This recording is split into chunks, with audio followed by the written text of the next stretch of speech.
السلام عليكم مشاهدين. اليوم ان شاء الله غنوجد معاكم ألذ وجبة السمك بأسهل طريقة كنوجدوها بأقل مجهود، كتجي روعة. المهم خليو معاكم اللايك، واذا كنتو اول مرة كتشاهدوا الفيديوهات ديالي اشتركوا في القناة باش يوصلكم الجديد.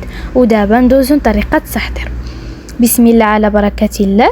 عندي 2 سمكات غسلتهم مزيان وفلحتهم ونوضعوها في إناء، نديرو الملح، نديرو السحتار، نضيفو زيت الزيتون. ودابا ناخدو المقله اللي غادي نديرو فيها السمك ديالنا نوضعوه بهذه الطريقه.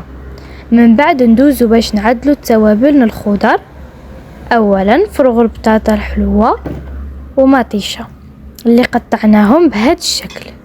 اولا نضيفو السحتار والملح ونضيفو زيت الزيتون ونخلطو مزيان، ومن بعد نفرغو كلشي في المقله ديالنا ونفرغو عليها شويه عصير الحامض ونغطيوها بورق الطبخ ونوضعوها في الفرن.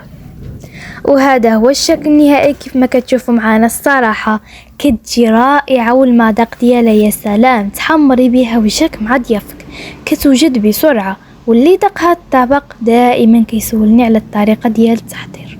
ودابا وصلنا لنهايه الفيديو، نتمنى تكونوا استفدتوا من المقطع، واذا كان عندكم شي تساؤل قولوا لي في التعاليق. والسلام عليكم.